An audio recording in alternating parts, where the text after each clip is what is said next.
The call came in just before dawn, when the sky was neither night nor morning, just a dull, breathless gray. Fog hung low over the Appalachian foothills, thick enough to blur distance and swallow sound. The kind of fog that made seasoned officers uneasy because it turned even familiar roads into something foreign. The convoy should have been routine. 2 armored trucks, 1 unmarked SUV, confiscated weapons headed to a federal storage site 3 hours north. No sirens, no press, just another quiet transfer meant to pass unnoticed. It never arrived. State Trooper Daniel Reese was the first uniform on scene. He slowed his cruiser the moment he saw the hazard lights blinking through the mist, the beams cutting weak yellow cones into the fog. The road was empty, no traffic, no skid marks, no sign of a struggle until he stepped out. The smell hit him first. Gunpowder, blood, cold morning air mixed with something metallic and final. "Dispatch," he said into his radio, his voice automatically steady. "I've got multiple down at mile marker 117. I need backup, now." He approached the lead truck slowly, hand resting on his holster. The driver's side window was shattered outward, glass scattered across the asphalt like crushed ice. Inside, the driver sat slumped forward, seatbelt still fastened, eyes open and unblinking. One shot, perfectly centered at the base of the skull. Reese swallowed hard. He moved to the second truck. Same thing. 1 round, clean entry, no exit wound, no chaos, no panic. Whoever fired had taken their time. Behind the trucks, the SUV sat angled awkwardly against the guardrail. 2 men lay on the ground beside it. One on his back, staring up into the fog as if still trying to understand what had happened. The other face down, fingers curled into the dirt. 5 men total. All dead. All with the same wound. Reese had worked shootings before, drug deals gone wrong, domestic disputes, roadside rage. Those scenes were loud even after the noise stopped. Shell casings everywhere. Broken glass. Blood sprayed in desperate patterns. This scene was silent. Too clean. By the time additional units arrived, the fog had begun to thin, revealing the surrounding landscape. Dense forest climbed up both sides of the road, trees packed tightly together, branches interlocking like a natural wall. It was the kind of terrain hunters loved and search teams hated. A lieutenant knelt beside one of the bodies, careful not to disturb anything. "No casings," he muttered, "not even fragments." Reese looked up toward the tree line, his skin prickled. "You think," he started. The lieutenant nodded grimly. Long rifle suppressed, elevated position. "A sniper." "Yeah," the lieutenant said, "and a damn good one." Word spread fast once federal agents arrived. The road was shut down. Crime scene tape cut through the fog like bright yellow scars. Men in jackets marked ATF and FBI walked slowly, eyes scanning the ground, the trees, the sky, anything that might have been overlooked. A forensics tech finally broke the silence. "Sir," she called, holding up a gloved hand, "I've got something." Everyone turned. Embedded deep in the engine block of the first truck was a single deformed round. Not a standard issue, not local law enforcement. Military grade. Someone whistled under their breath. "That round traveled over 1,000 yards, the tech said, minimum. The implication settled heavily over the group. To make a shot like that, in fog with moving targets, required more than skill. It required patience, planning, intimate knowledge of wind, elevation, timing. This shooter hadn't reacted. She had waited. As the sun finally began to rise, burning off the last of the fog, the full picture emerged, and it made everyone uneasy. There were no footprints near the road, no disturbed brush, no broken branches. Whoever had fired had not rushed their exit. They had left as calmly as they arrived. An FBI profiler stood a few feet away, arms crossed tightly. "This wasn't robbery," he said quietly. "Nothing's missing." "Then why hit them?" someone asked. The profiler didn't answer right away. He stared at the forest, eyes narrowed. "Because they were meant to be hit."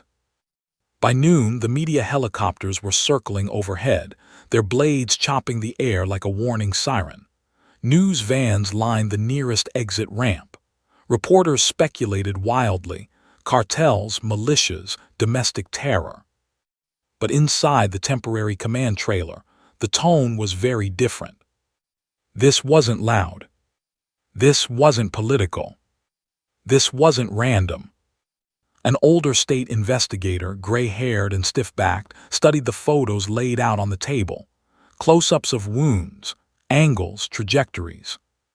He tapped one image with a knuckle. "See this?" A younger agent leaned in. "What about it?" "No hesitation marks," the investigator said. "No corrections. Every shot landed exactly where it needed to." He looked up, his expression dark. "Whoever did this wasn't testing themselves," he continued. "They already knew they could make the shot." A heavy silence followed. Then the investigator added, almost to himself, "And they wanted us to know it." Outside, Reese stood near his cruiser, watching agents disappear into the woods with tracking gear and rifles of their own. Dogs were brought in. Drones launched overhead. The forest swallowed them all without resistance. Nothing came back. No scent. No trace. No direction. As evening approached, Reese glanced again toward the tree line. The hairs on his arms rose for reasons he couldn't explain. It felt wrong to assume the shooter was gone. It felt worse to imagine she might still be watching. Miles away, hidden by terrain and distance, a lone figure paused on a ridge overlooking the valley. She dismantled her rifle with practiced ease, movements smooth and unhurried. 5 shots. 5 confirmations. She slipped the final piece into her pack, cast one last look toward the road far below, and turned away without leaving a single mark behind. The operation had gone exactly as planned. And it was only the beginning. By the time the sun rose over the second county, a grim pattern had begun to take shape. The first news alerts flickered across phones and televisions. Another convoy ambushed, another precise set of fatalities, and again, no trace of the shooter. Same method, same deadly accuracy, same signature calm. For the public, it seemed random, an impossible streak of misfortune. For the authorities, it was starting to feel orchestrated, almost personal. Special Agent Leela Morno stared at the maps pinned to the wall of the makeshift task force headquarters in Knoxville. She traced the locations with a finger, her brow furrowing. Each marker represented a strike, a death, a phantom footprint that vanished as if swallowed by the earth. "Look at this," she said, tapping on the lines connecting the incidents. "Mile marker 117, the Blue Ridge Warehouse, the Henderson Bridge. She's moving northeast, but she's not following roads. She's choosing them." Agent Sean Whitaker leaned over her shoulder, rubbing his jaw. "Choosing." "Exactly," Leela said.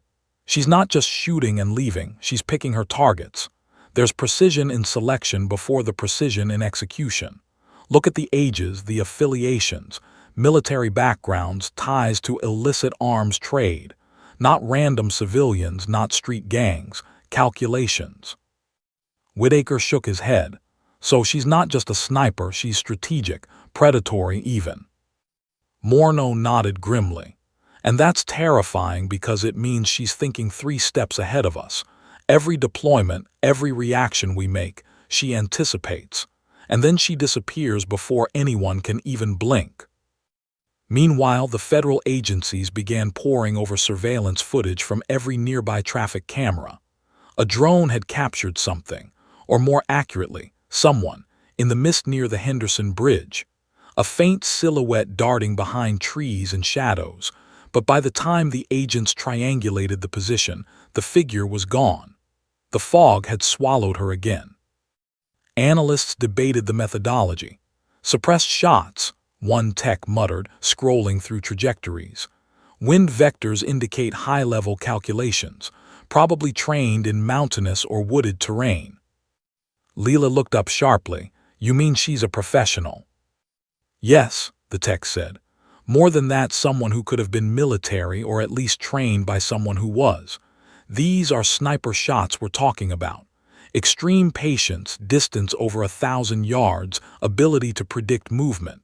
All executed without panic, without a trace. For the first time, the task force began whispering a name they didn't yet dare say aloud. Ghost. No official reports had confirmed her existence.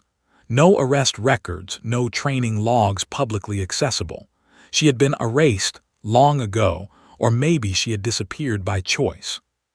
The question that hung heavy over the room was simple but terrifying. If she had reemerged now, why? As the team debated motives, money, revenge, ideology, another strike occurred, this time near the Tennessee River. The victim was a mid-level weapons broker, known for shady deals and a long rap sheet. He was found collapsed beside his truck, his phone still in hand, his eyes wide open in disbelief. One shot. Clean, perfect. The chaos that erupted in the city was immediate. News vans swarmed. Social media exploded with videos of the discovery. And yet, the shooter had vanished without a trace. The fog, real or metaphorical, enveloped the area again, leaving citizens questioning safety, authorities questioning their competence, and the task force questioning whether they were even chasing a human at all. Morneau, frustrated, pushed her hair back and turned to Whitaker. We need to predict her next move. This isn't random. Look at the intervals: 2 days, 3 days, 2 again. And the choice of victims, always someone with influence or expertise in weapons. It's deliberate. She's not killing for chaos. She's sending a message. Whitaker ran a hand through his hair. A message to who? That's the part that scares me, Leela said. It could be any of us or all of us. Federal officials convened a press conference to calm the public. Cameras rolled as agents spoke carefully about isolated incidents, federally coordinated investigations, and reassuring safety measures. Outside, reporters whispered among themselves. None of the carefully scripted statements matched the fear seeping into every officer's gut. Back in the task force room, the real work began. Analysts started cross-referencing old military records, discharged snipers, missing personnel, anything that could indicate a profile. One name kept surfacing faintly in documents that were decades old. She had been a top-rated marksman in her unit, decorated for accuracy, psychological resilience, and stealth operations. She had gone off the radar after a mission went disastrously wrong overseas. She's not missing, Whitaker murmured, scrolling through her old files. She's hiding, she's waiting. Or planning, Morneau corrected. Planning something bigger. Every strike so far seems like practice or messaging. The real target hasn't shown up yet. The realization sank into the room. Whoever this was, she wasn't improvising. Every strike reinforced the narrative she wanted to tell, one of control, precision, and inevitability. Meanwhile, the media narrative spiraled.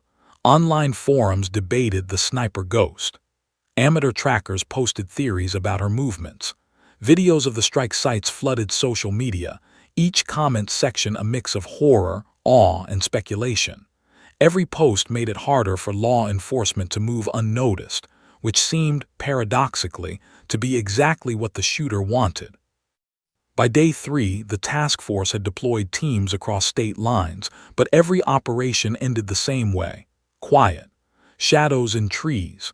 Flashing rifles that caught nothing. A sense that someone was always there, observing, calculating, and then vanishing. Late at night, Morneau sat alone in her hotel room, studying maps and trajectories on her laptop. She marked each strike with a red pin, tracing lines as though trying to draw a path that didn't exist. Her eyes burned from lack of sleep. Something about the pattern gnawed at her subconscious, like a puzzle she'd seen before, somewhere buried in her memory. Then a thought struck her cold. She reached for her phone and typed quickly, sending an encrypted message to a former mentor. She's not just moving, she's teaching. By morning, the task force knew that part 2 of the nightmare had begun. Another convoy had been targeted, this time in Kentucky, farther north. 3 men were down, precision again, no evidence left behind. Morneau and Whitaker stared at the aerial footage, watching the area being scoured by drones. A lone black dot appeared momentarily at the tree line, a hint of movement, and then disappeared entirely. Whitaker's voice was barely above a whisper. "She's here, and she's watching us."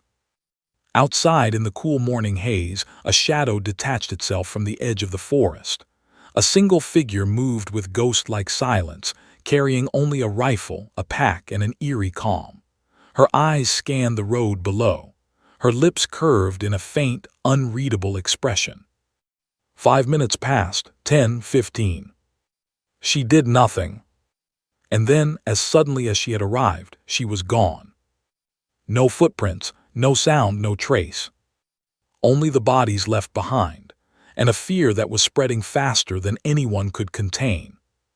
The task force began to whisper what they were afraid to speak aloud. "She's not improvising. She's teaching us a lesson. And we're the students."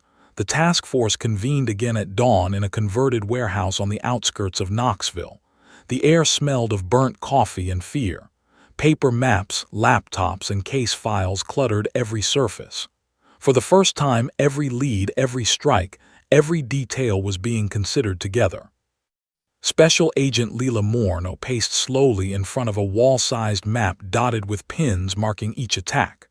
Her gaze lingered on the lines connecting them, the geographical arc, the pattern, the impossibility of the logistics.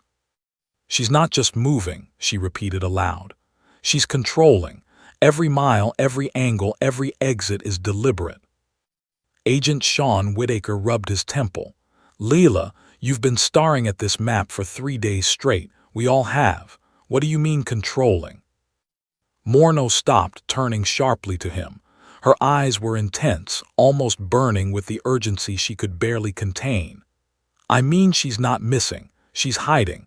And more importantly, she's choosing when and where she reveals herself. This isn't a crime of opportunity. This is a game, and we're playing by her rules." At that moment, Dr. Malcolm Price, the federal profiler brought in from Quantico, cleared his throat. The room went silent. He was a tall man, thin, with hawk-like eyes that missed nothing. He had been analyzing the wound patterns, angles, and behavioral tendencies in the aftermath of each strike. "I've been going over the autopsies," Price began, voice measured but firm. "All 5 fatalities in Tennessee, the 3 in Kentucky, all wounds are virtually identical, all fired from a distance exceeding 1,000 yards using suppressed high-caliber rifles. But there's something more, something subtle yet significant." Morneau leaned forward. "Go on." Price adjusted his glasses and ran a hand through thinning hair. "The shooter demonstrates exceptional patience under pressure. The timing between shots, the order of targets, even the way bodies are left undisturbed, it's methodical. This is not a man acting on impulse or adrenaline. This is someone trained to think like an entire unit while operating alone." Whitaker frowned. "So military." Price shook his head slowly. "Not just military, a woman. I'm almost certain of it." The room went still. Every agent exchanged incredulous looks. "A woman?" Whitaker finally asked. "Are you serious?" Price nodded. "Yes. There are subtle psychological cues in her movements, her patience, the way she selects targets. Women with sniper training have historically demonstrated higher levels of methodical calm and extreme situational awareness under pressure. She's invisible because she wants to be, and she's been trained to disappear." Morneau's mind raced. A woman, a professional, someone who could remain undetected for days, even weeks at a time. "Do we have a name?" she asked. Price hesitated. "There's one possibility. Based on historical records, training programs, and prior missions, a name keeps recurring. She served as a marksman in the Army Special Operations, highly decorated for precision. There were reports of a failed overseas mission, after which she simply disappeared from all records. No discharge, no paper trail, nothing. She went dark, completely dark. Whitaker's voice dropped. "You're saying she trained herself to vanish?" "Exactly," Price replied, "and now she's back." The silence was broken only by the low hum of the air conditioner. Agents could feel the weight of the profiler's words pressing down on them. The implications were horrifying. A woman who could kill from a mile away, vanish into the forest, and appear only when she chose. Who could strike anywhere along her calculated path. Someone who, by all indications, had been planning this resurgence for years. Morneau swallowed hard. Why now? Why strike these men? Price rubbed his chin. Motivation is tricky. It could be revenge, a statement against corruption, or perhaps she's testing us. Testing? The word made the air feel colder. Every strike so far had been executed with surgical precision. No collateral damage, no witnesses. It wasn't chaos. It was controlled chaos designed to show dominance. The killings weren't random, they were messages. And they were escalating. A technician at the back of the room raised a hand. "Sir, I've cross-referenced previous disappearances and training records. There's one individual who matches her profile. Name is classified in old military files. She was known for extreme marksmanship and psychological resilience. She was considered unpredictable." Price nodded slowly. Unpredictable is one way to put it, but I'd call her intelligent, patient, and disciplined. Her precision isn't just physical, it's mental. She thinks like a chess player, seeing moves several steps ahead. Whitaker looked at Morneau, voice tight. "So we're chasing a ghost." Morneau's jaw tightened. "A ghost who chooses when to strike, and right now she's winning." Outside the warehouse, the fog had returned, rolling over the hills in soft gray waves. The media speculated, but the task force knew the truth was far darker than any headline could capture. Every strike left an impression not only on the bodies, but on the psyche of those who tried to hunt her. Fear spread faster than her rifle's bullet ever could. Morneau's phone buzzed, a secure message. She opened it, heart skipping a beat. It was a location ping from an informant near a remote ridge in Tennessee, one of the last areas where a strike had occurred. The text was simple. "She's watching. Don't approach unprepared." "Damn it," Morneau muttered. Whitaker peered over her shoulder. "That's not helpful." "It's a warning," she said, her eyes narrowed. "She's playing with us, testing our instincts, our reactions, and every time we move, she's already 5 steps ahead." Price leaned against the wall, arms crossed. "You think she wants to be found?" Morneau shook her head. "No, I think she wants us to think we might find her. That's why she leaves nothing behind. No prints, no shells, nothing. She's a phantom. And phantoms don't leave traces unless they want you to see them." The team studied aerial footage, tracking possible escape routes, triangulating wind speed, line of sight, and probable sniper nests. Each calculation led to dead ends. Nothing. Nothing but fear. Hours later, as night fell, Morneau drove along the backroads near the Appalachian foothills. Her headlights cut through fog so thick she could barely see the hood of her car. Every sound, the rustle of leaves, the snap of a branch, the howl of a distant coyote, made her pulse jump. A movement caught her eye. A shadow flitted across the road for just a second, gone before she could focus. She slammed on the brakes. Whitaker's voice rang in her earpiece, tense. "Agent Morneau, status." "I saw something, maybe nothing," she replied. Her hands gripped the steering wheel. "She's close, I can feel it." And for the first time it was undeniable. The sniper wasn't just a distant threat. She was near, watching, waiting. Back in her mind, Morneau replayed Price's words over and over. She's hiding. She's waiting. She's choosing. The thought sent a chill through her. Because in the darkness of the Appalachian hills, a ghost-like presence lingered. Patient, silent, invisible, And just like that, one more night passed, leaving authorities helpless, a city uneasy, and the task force wondering how long it would be before the next strike. 5 victims, 8 locations, and counting. The ghost had a message, and everyone was still trying to decode it. Her last known photograph was simple. A standard military portrait, olive green uniform, medals pinned neatly, hair pulled back tight, eyes locked straight into the lens. But it wasn't the uniform that unsettled people, it was the look in her eyes. Calm, cold, precise. A half-smile that didn't quite reach the corners of her mouth, like she already knew a secret no one else could ever comprehend. Her name was classified in most federal databases. For years, it had only appeared in military dossiers, her file marked with stamps like top secret and sensitive assignment. She had been part of an elite special operations unit, a sniper whose record was flawless, whose precision under fire was unmatched. She was the kind of soldier who could disappear into a tree line with nothing but a rifle and an unwavering focus, and emerge days later without leaving a single trace. And then she vanished. No discharge paperwork, no missing in action report, no body, nothing, just silence. Colonel Richard Hargrove, retired now but still a fixture in defense consulting, leaned over a map at the task force command. He tapped a pin near Fort Campbell, Kentucky. "That last photo you're seeing," he said slowly, "was taken 6 years ago. That was before the mission went wrong in Eastern Europe. After that, she disappeared. Not from the army alone, from the planet almost. She erased herself. We assumed she was dead. That was our mistake." Special Agent Leila Morneau's fingers hovered over the screen of her laptop. She had been piecing together old reports, trying to find anything that would explain the sudden return of this phantom.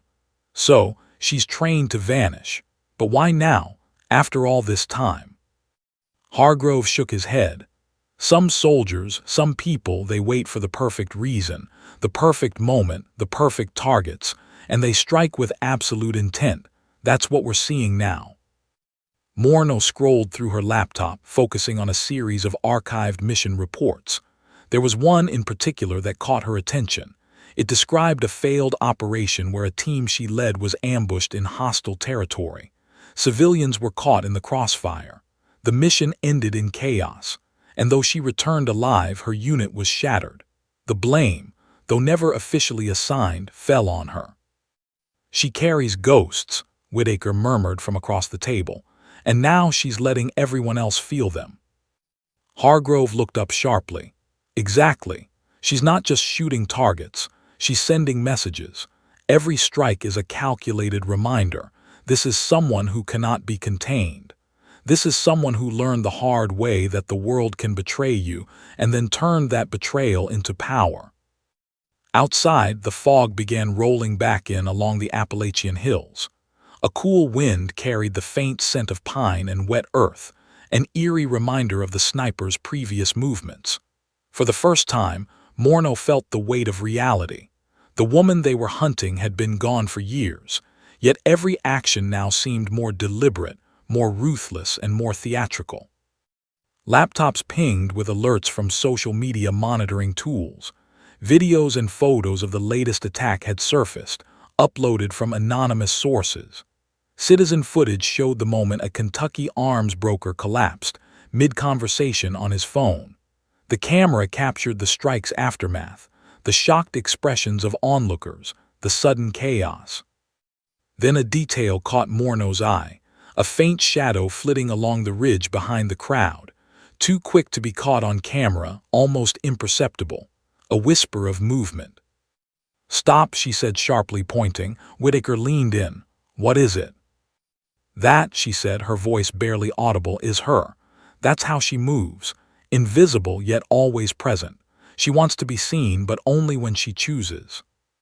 Hargrove frowned. "So she's back, and she's playing her own rules." Exactly. The thought sent a shiver down Morneau's spine. If she was that calculated 6 years ago, what would she be capable of now, older, more experienced, and with no one to answer to but herself? The team began analyzing possible escape routes, triangulating wind speeds, elevation angles, and likely positions for a sniper of her caliber. Every calculation ended the same way: dead ends. No evidence. No trace.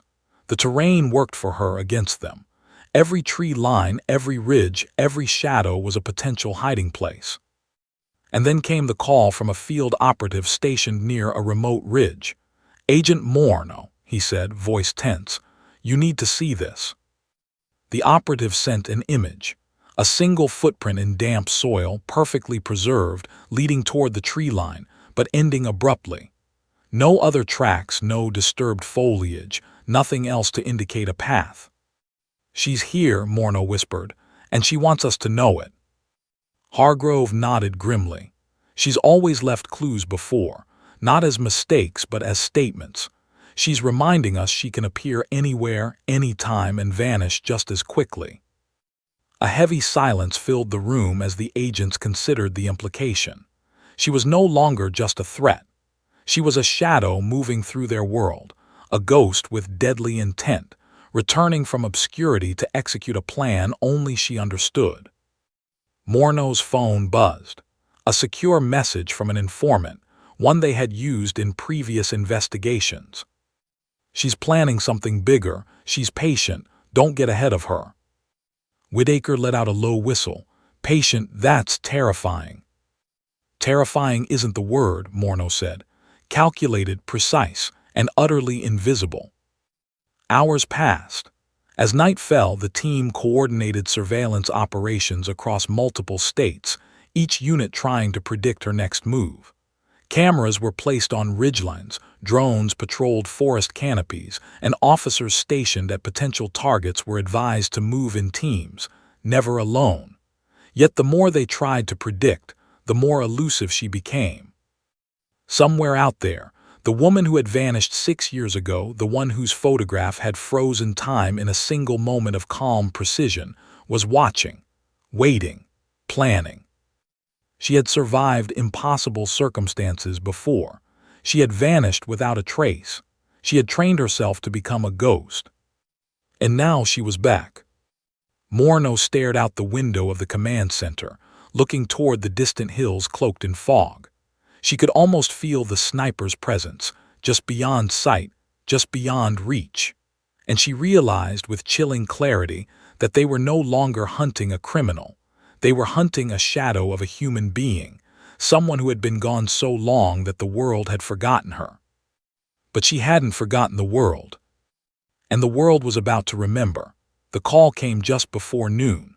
A tip from an anonymous source, an intercepted conversation, a suspicious rental car, a trail of breadcrumbs that led to the city's riverfront district. The task force mobilized immediately. It was one thing to track her in the forests and hills where she could vanish at will, but now the ghost-like sniper had moved into a densely populated urban environment. Federal agents blocked off streets, helicopters roared overhead, and uniformed officers formed barricades, herding civilians away from the area. Traffic snarled for miles as downtown workers gawked from glass towers. The city, usually indifferent to distant crimes, suddenly felt vulnerable, like prey in a cage. Special Agent Leela Morno crouched behind a parked SUV, scanning rooftops with binoculars. Her eyes flicked from one vantage point to another, tracing every shadow, every possible hiding spot. "She's here," she whispered, barely moving her lips. "I can feel it." Sean Whitaker, crouched beside her, glanced at her, tension etched in his jaw. "How can you feel it? We have no visual, no thermal, no real intel. She could be anywhere." "That's the point," Morno replied. "She's invisible, but she wants us to think she's visible. She's baiting us." From the roof above, a sniffer drone hovered, its camera scanning for heat signatures. Agents on the ground checked rooftops and alleys, methodically moving through the city block by block. But every search ended the same way. Nothing. No shadow, no movement, no trace of the sniper. Then it happened. A single shot rang out, cutting through the roar of helicopters and the distant hum of traffic. The world seemed to freeze. The target, A mid-level arms broker who had been coordinating an illegal shipment collapsed mid-step, a phone still clutched in his hand. His eyes were wide with disbelief, his mouth forming a silent scream. Chaos erupted instantly. Screams, car horns, panic, and confusion filled the streets. People ran, ducked, and called for help. Officers shouted orders, trying to contain the pandemonium. Cameras from news crews and bystanders captured the event in real time. Social media erupted with live videos, hashtags, and speculation. The ghost sniper had made her presence known in the most dramatic way possible. Morno's stomach dropped. She didn't just shoot him, she muttered. She planned this. She wanted the cameras to see him fall. Whitaker swallowed hard. A message. A warning, she said, her voice was tight. To everyone watching, to us, to the world. Hargrove, monitoring from a command trailer nearby, spoke into a headset. All units converge on the area. Move carefully. Do not engage unless you have visual confirmation. Hours passed. Snipers and agents scoured the surrounding buildings, checking rooftops, alleyways, and abandoned warehouses. Thermal imaging, motion sensors, and drones combed the area. Nothing. She had vanished again, as silently as she had arrived. But her message lingered. The city had been forced to witness her precision, her ruthlessness, and her ability to strike at will. Fear spread faster than the shot itself. Back at the command trailer, Morno studied the footage of the sniper's strike. She paused on a fleeting frame, a shadow flitting across a rooftop just before the shot. It was almost imperceptible, but it was enough to confirm something she had long suspected.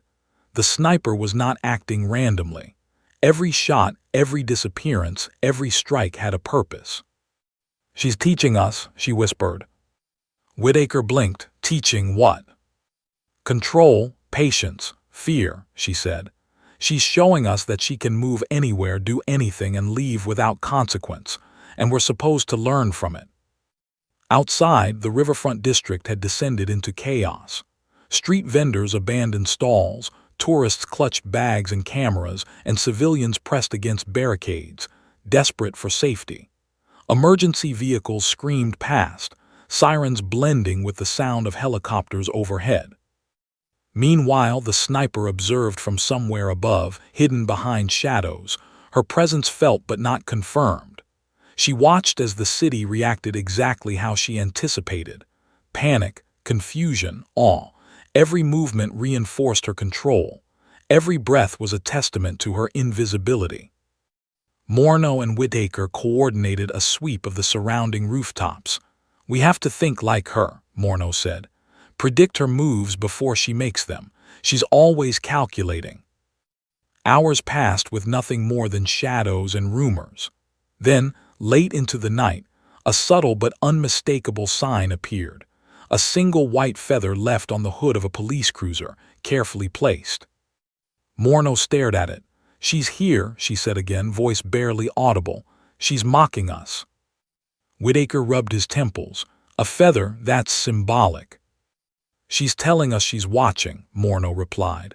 "She could be anywhere, and right now she wants us to know that we cannot control this city." In the command trailer, Hargrove and Price analyzed the patterns. "She escalates," Price said. "From forests to rural highways to an urban center, she's expanding her territory. She wants to be noticed." Hargrove leaned back grim. "And each time she teaches fear. That's more dangerous than bullets. That fear spreads faster than any law enforcement can respond." At midnight, Morno received another alert, a phone call from a concerned citizen who had seen movement on a derelict rooftop. She raced there with Whitaker and a small tactical team. They climbed to the vantage point, scanning with night vision scopes, adrenaline surging.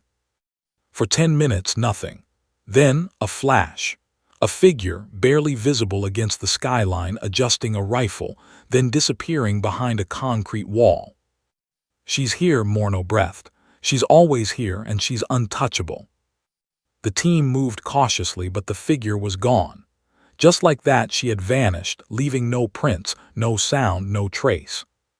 By dawn, the city was exhausted. Street traffic returned, businesses reopened, and the public tried to move past the terror they had witnessed. But the shadow lingered in the minds of everyone who had seen her strike.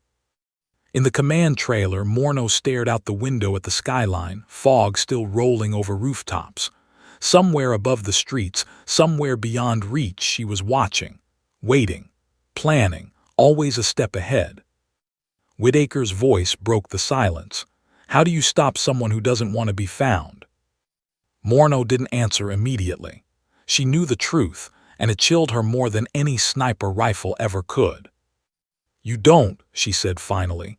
You can only survive long enough to understand why she's doing it, and that might not be enough.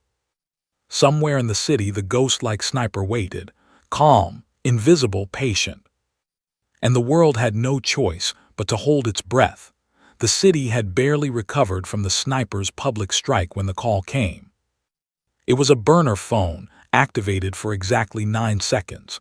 No voice, no chatter, just a single encrypted message that appeared on the secure device carried by Special Agent Leela Morno. She stared at it for a long moment, feeling the room close in around her. You trained me to disappear. Whitaker leaned over her shoulder, reading the text, his lips pressed into a thin line.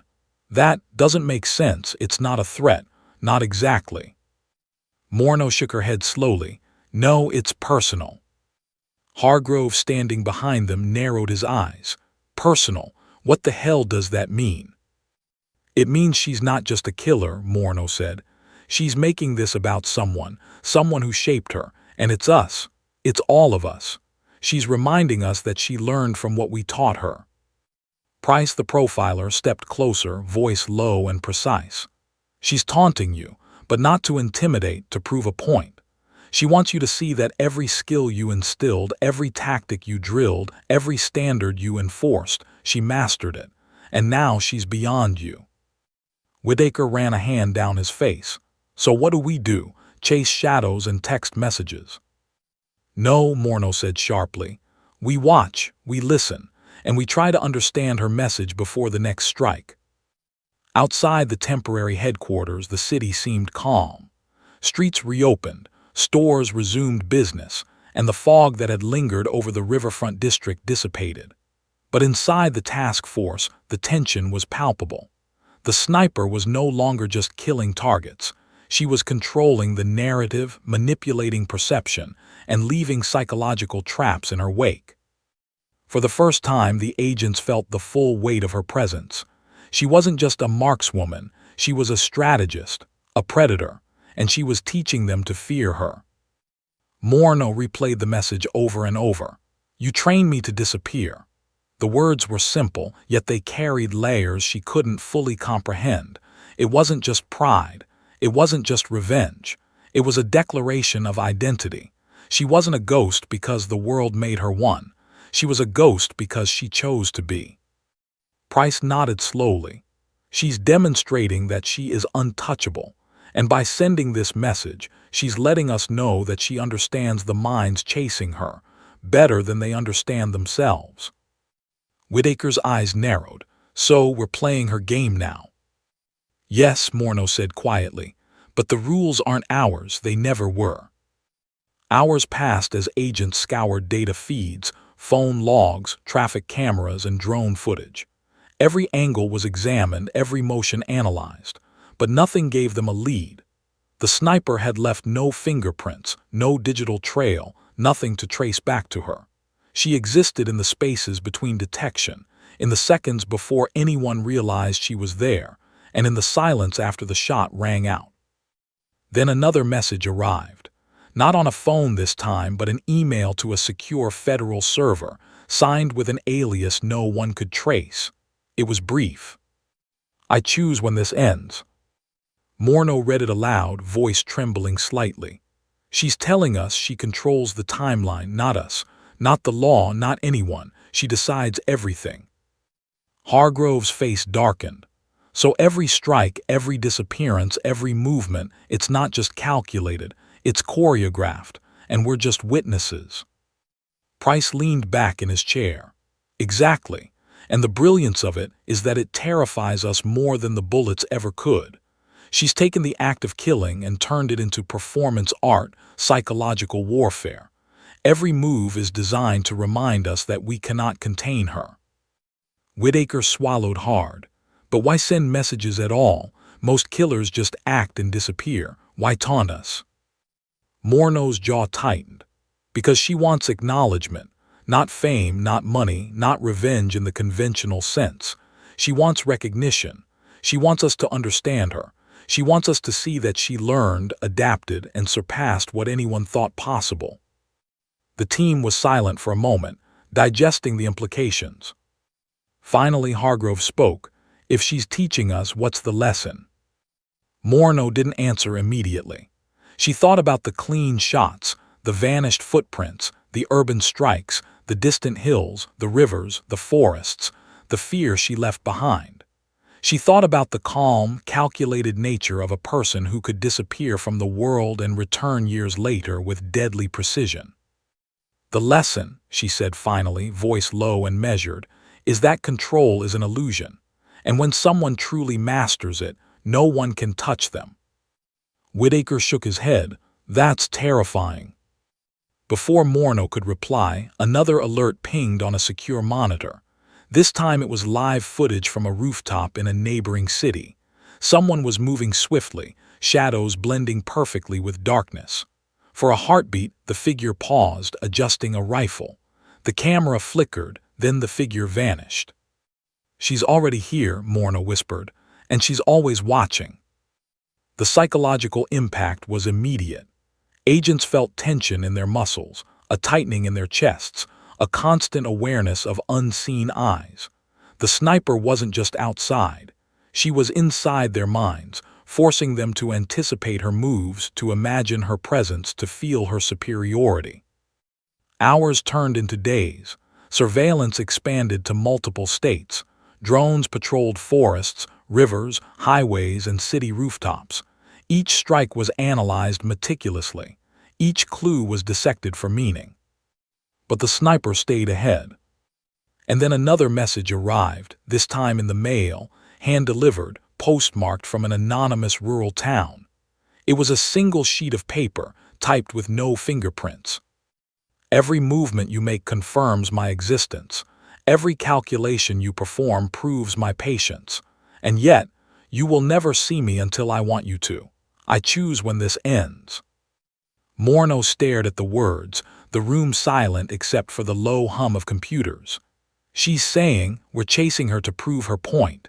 We're part of her lesson. Whitaker ran a hand through his hair. So what do we do? We're playing her game whether we want to or not. Yes, Morno said. And if we make a mistake, someone dies, and she watches always, waiting, teaching. In the hills, forests, and city rooftops across the state, the ghost-like sniper waited.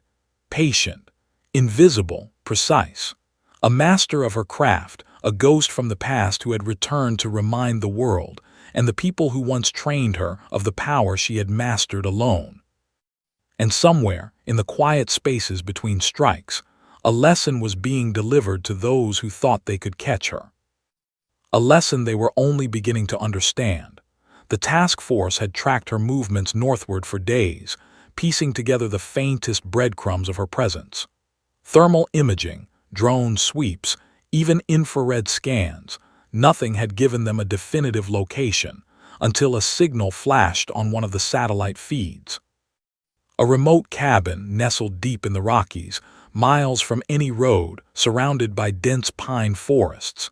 Heat signatures indicated someone, or several someones, had been inside recently. Finally, Whitaker muttered, voice tight with anticipation. We've got her, she's here, let's move. Morno didn't reply immediately. She studied the satellite images, zooming in on the cabin. The faint smoke curled from the chimney. The footprints in the snow leading toward the tree line. Everything indicated one simple truth. The sniper had been there, and she had known the moment the team approached. This isn't going to be easy, Morno said finally. She's not just hiding, she's preparing. Every step she's taken to disappear has been calculated to bait us, test us, and ensure that when we think we're close, we're still too far. The team deployed quietly, moving in small squads through the dense forest. Snow crunched under boots, branches snapped, but every sound seemed amplified, echoing through the frozen pines. Morno led her unit with measured precision, every step careful, every breath controlled. Hours passed, darkness fell. Only the light from the moon and their thermal scopes guided them. They reached the ridge overlooking the cabin. From above, the roof was visible. Smoke had stopped curling from the chimney. The tracks in the snow had faded. "She's gone," Whitaker whispered. "No," Morno corrected. "She's here somewhere, just not where we expect." Hargrove adjusted his night vision goggles. "The moment we make noise, she'll disappear. Stay sharp." The team moved closer, surrounding the cabin in a semicircle. Every agent knew the stakes. This wasn't just an arrest. They were facing someone who could vanish in seconds, someone who had trained for years to operate beyond detection. A sniper capable of waiting for months in isolation, calculating every shot, every move, every possible response. Inside the cabin, the air was still. Maps, wind charts, and rifles neatly arranged on a table, still warm, indicating recent activity. A single photo of her younger self hung on the wall, torn perfectly in half. One side showed her in uniform, medals gleaming, eyes calm. The other side was empty. Morno froze, stomach tightening. "She's telling us we're close, too close, and she's aware." Whitaker crouched beside her. "So what do we do? Knock, storm?" "No," Morno said, voice low. "We wait, let her make a mistake, let her think she has control." Minutes stretched into hours. The team held their positions, breath visible in the freezing air. Every snap of a twig, every movement of snow, every distant howl of a wolf set nerves on edge. They were hunting a ghost. Then a sound, a soft click from inside the cabin, footsteps, silent, precise. Morno signaled the team to hold. A shadow moved near the window, then vanished. Thermal scopes picked up a faint heat signature moving toward the rear of the cabin. "She's leaving," Whitaker said under his breath. Morno shook her head. "No, she's testing us. If she leaves now, it's a trap. She wants us to follow, she wants us to make a mistake." From inside, the cabin's door opened slightly, enough for someone to slip through, then shut. The team didn't move. Minutes later, the heat signatures outside shifted. Something, or someone, was moving rapidly toward the tree line. "Contact," one of the agents whispered, rifle raised. But by the time the squad moved toward the movement, the snow was undisturbed. No footprints, no trace of passage, nothing. Whitaker let out a long breath. "She's gone again." Morno stared at the tree line, heart pounding. "She's always gone until she wants to be seen." Inside the cabin, a single note rested on the table, left deliberately. Morno picked it up with gloved hands, typed in perfect, precise letters. "You were close, too close. Remember, you chase shadows at your own peril." Hargrove read over her shoulder. "She's mocking us." "No," Morno said quietly. "She's teaching us. This is her message. Even when cornered, even when surrounded, I am free. I choose the moment of engagement and the moment of disappearance." The psychological impact was immediate. The team had been trained for months, years even, to anticipate, calculate, and dominate situations. And yet, here they were, cornered by the realization that their quarry had already outsmarted them, vanished without a trace, and left them questioning everything they knew about strategy, control, and timing. Hours later, back at the command center, the message from the cabin was analyzed. Every detail, the torn photograph, the warm equipment, the note, was intentional. Nothing accidental, nothing overlooked.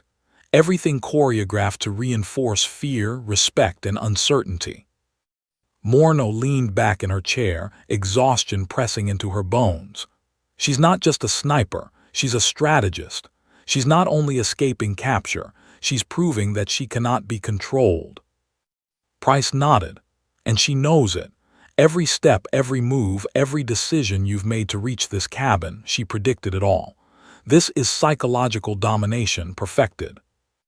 Whitaker's voice was quiet, almost defeated. So what do we do next? She's out there, she's invisible, and she's teaching us how powerless we are against her. Morno didn't answer immediately. She stared at the map, tracing the lines, imagining her next move and realizing a terrifying truth. No matter how close they came, no matter how much they planned, no matter how many resources they deployed, she would always be one step ahead. Always. And then a new alert on the satellite feed. Farther north.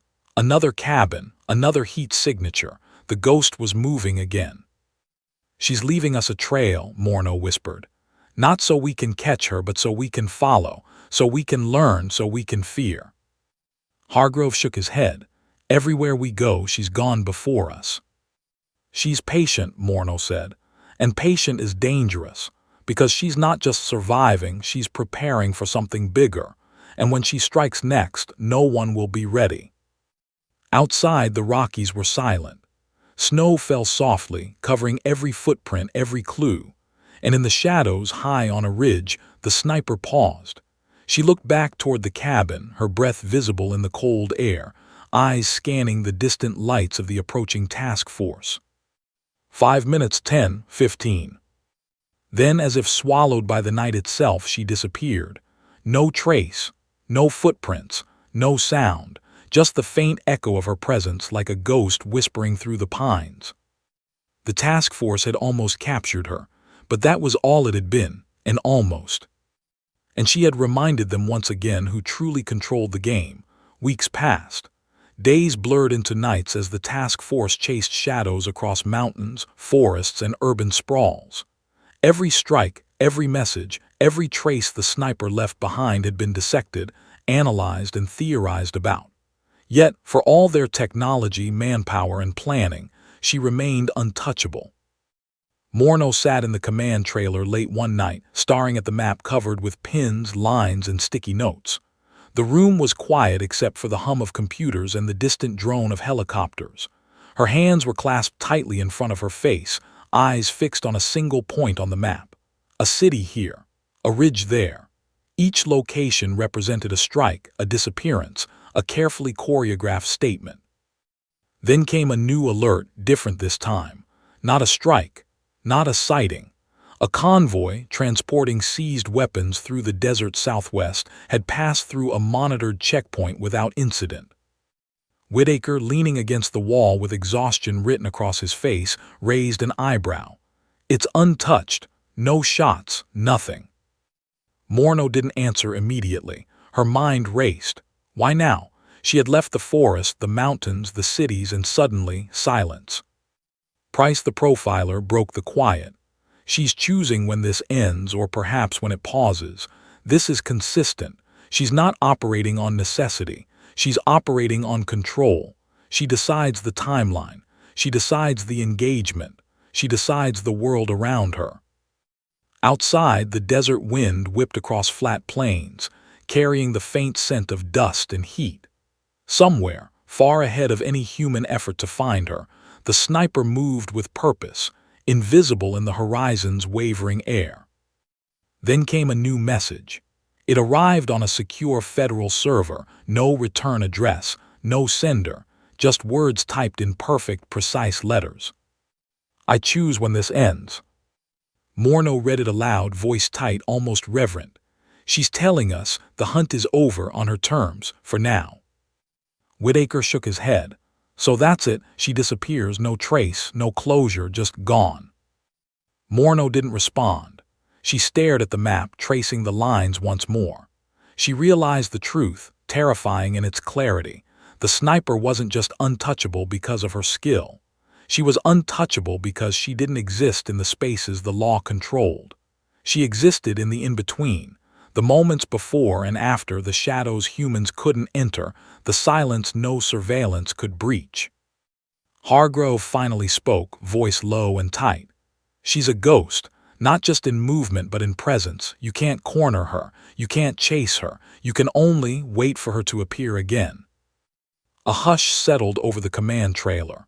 Every agent felt it, the emptiness left behind by someone who had been here and now was gone. The fear she cultivated lingered, heavier than any weapon she had ever fired. Weeks later, in remote corners of the country, reports trickled in. Minor incidents: an abandoned rifle left perfectly assembled in a parking lot, a single footprint in fresh snow, the faintest shadow glimpsed from a helicopter at dusk. Nothing violent, nothing confirmed, just reminders. "She's still out there," Morno whispered to Whitaker one evening. The desert sunset stretched across the horizon, painting the sky in streaks of orange and red. Somewhere, always, watching, waiting, teaching. Whitaker's voice was small. "Teaching us what?" Morno thought of every precision strike, every vanished footprint, every note left behind, every silent city left trembling in fear. That control is an illusion. That mastery is invisible until it chooses to reveal itself. That fear is her weapon now, more than the rifle ever was. Hargrove added, "And that's why we'll never truly catch her. Not because of skill, not because of luck, but because she's always one step ahead. Because she decides the rules." Weeks turned into months. The sniper became legend in certain circles, the ghost in the hills, the invisible marksman, the woman who vanished. She no longer struck openly, but small reminders of her existence appeared occasionally. A signal fire in a distant forest, a lone figure glimpsed moving along a ridge, a note left in an abandoned armory. Her influence rippled outward, like a shadow across the country. Every agency, every federal investigator, every unit that had ever been near her now carried a psychological scar. They knew she could strike anywhere at any time, but they also knew, deep down, that it would only happen if she wanted it to happen. Morno sat alone one evening, reviewing the timeline of her strikes, movements, and messages. She had come to understand a chilling truth: the sniper wasn't acting randomly. Every strike had been purposeful, every disappearance deliberate, every message intentional. She was not just a hunter, she was an architect, constructing fear, invisibility, and control into a narrative that humans couldn't fully grasp. And then, a final realization settled over Morno like a weight. The sniper had left the physical world long ago. What remained was her presence, her idea, her ghost. The woman who had vanished years ago, the marksman who had trained to disappear, had transcended her own mortality in a way. She had become a shadow across the land, untouchable, unknowable, and eternal. Whitaker entered the room quietly. "So, she's gone." Morno didn't answer at first. She looked at the map, traced the last known locations of her strikes, and thought about the heat signatures, the footprints, the notes. Everyone had been calculated. Everyone had been intentional. She realized finally that the sniper wasn't gone. She had simply chosen to vanish. "She's still out there," Morno said quietly finally. "And she always will be. Somewhere in the hills, the forests, the cities, or the deserts, waiting for the moment the world forgets. And when she returns, we'll be ready, but only in ways she allows us to be." Hargrove nodded, grim. "A ghost leaves no trace, and that's what she is." Outside, the night stretched over the country like a dark canvas. Somewhere, the sniper paused on a ridge, looking over the world she had once inhabited. Her rifle was slung over her shoulder. Her pack was light, her breath visible in the cool air. And then, as silently as she had appeared, she slipped into the darkness. No footprints, no tracks, no sound, just the echo of a presence that lingered, haunting those who knew she existed. The task force would continue searching, planning, predicting. They would analyze every detail, reconstruct every move. They would track signals, triangulate movements, and hope for any clue. But she had already won. Because she didn't need to be caught. She didn't need to strike again to prove her power. She had mastered invisibility, patience, and control. She had created fear, uncertainty, and awe, all without leaving a single permanent trace. And somewhere in America, the Ghostlike sniper watched, waited, and chose when the world would remember her again. Her story wasn't over. It had only reached the first pause. And that pause, the vanishing point, was where she had always been strongest. Silent, invisible, untouchable.